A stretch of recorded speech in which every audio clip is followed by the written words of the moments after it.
Senator Urquhart. Thank you, Mr Deputy President. In this week, the week before the Australian Labor Party's National Conference, I rise to express my full support for marriage equality. The momentum is building to change this anachronistic policy, a policy that cements the last pillar of legislised discrimination. Order.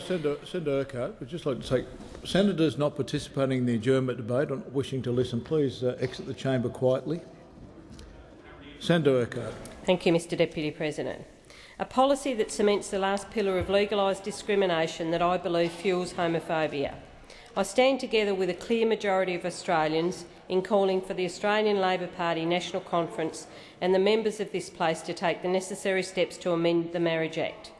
Amend the Marriage Act to allow any two adults, regardless of sex, sexuality or gender identity, the honour and privilege of standing in front of their family and friends and make a commitment to each other. To allow the children of people in same-sex relationships the stability of knowing that their family is just as special in this country as all other families.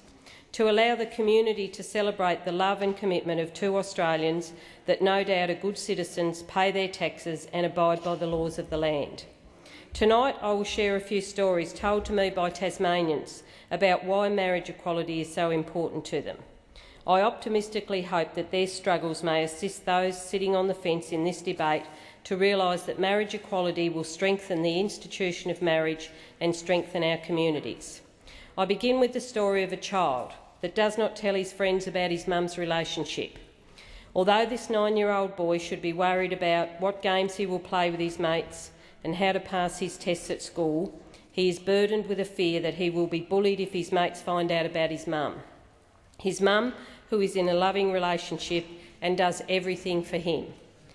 Not being able to marry is very sad for her, but what is sadder is that her son cannot tell his peers about her relationship, because even at his young age he realises that he will be bullied.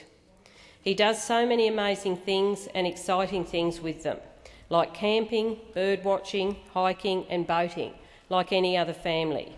But it concerns him that he has to censor his life. It is so sad that a little boy who already knows and has to live with discrimination. Marriage equality can help to put an end to this for this boy and many others in his situation. A boy whose childhood should be about instilling in him the skills and dreams that will see him become a good Australian. A boy that should be worried about what games to play with his friends, about what he needs to do for his next school assignment, about whether he got a few kicks in his last footy game. A boy that should not be burdened with the fear of bullying if he shares stories of his weekend with his mum and her partner. Opponents of marriage equality use the pretence of protecting children as one of their major arguments. I challenge them to look at a child like this brave boy in the eyes and say that the current laws are protecting him. I challenge them to move beyond their belief of what they see as a traditional family unit, to accept that our society is compromised of so many family structures, and we must enshrine in our laws a safe environment for all, and that includes people whose anatomic gender is different to the gender they identify with. I move to share the story of a transsexual Tasmanian, where if this woman wasn't honest with herself, she would be allowed to marry. She told me that twice she has been in love, once as a man and once since transitioning as a woman. Both relationships exactly the same. Both had highs and lows. Both were founded on love. The first of these relationships was able to be celebrated publicly. They married and the relationship thus gained society's blessing. After the death of his wife, who was the only person he had previously told of his struggles with his gender, he decided to transition. Since transitioning, she found love again, and again with a woman, but no matter how this relationship is valued by her family, friends, colleagues and community, it is somehow less valued. She explained that she is still the same person she was when married years ago, but that she is now more honest with herself and with her community. If the first relationship deserved recognition as a marriage, it is only just that the second one does too. The only difference is her gender. And in her current life, she has chosen to be more honest with society about who she is.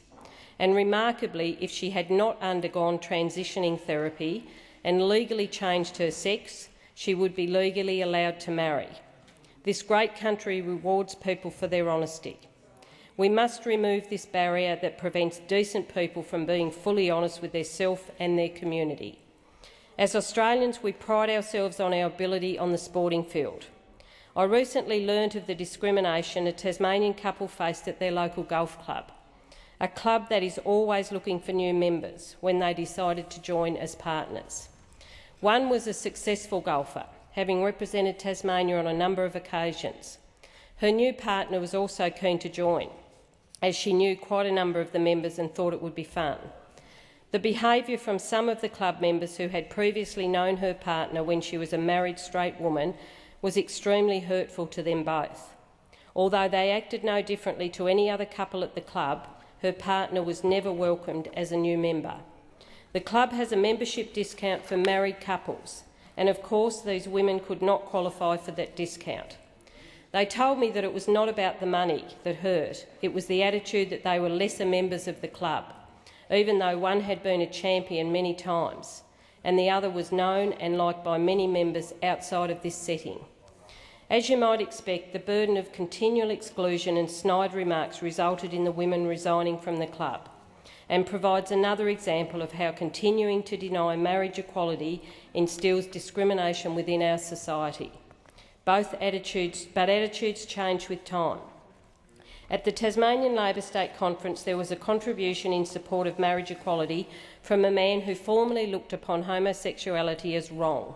He spoke of his struggle when his son came out, a struggle in comprehending his son's sexuality that soon turned to how he could best support his son. As his son is now in a loving relationship, he spoke of his wish for his son to be able to marry the partner that he loves in front of his family and friends. We must remember that it was only in 1997 sodomy was decriminalised in Tasmania, but only 7 years later Tasmania became the first state in Australia to recognise same-sex couples. The state continues to lead the country with support for same-sex couples. Now, in Senator Carol Brown's recent survey of over 1,000 Tasmanians, over 55% of respondents were in favour of marriage equality. In Australian law, there has always been a clear distinction between civil and religious marriages, because people are able to be wed in a civil ceremony. A religious body is able to choose not to wed a couple and should remain free to have this choice. People of different religions are able to be wed, and not all forms of marriage are permissible under law, even if they are allowed under a religious text. In recent years, 2/3 of marriages have been conducted in a civil ceremony with no involvement or mention of religion. However, people are currently not free to have a wedding without discrimination.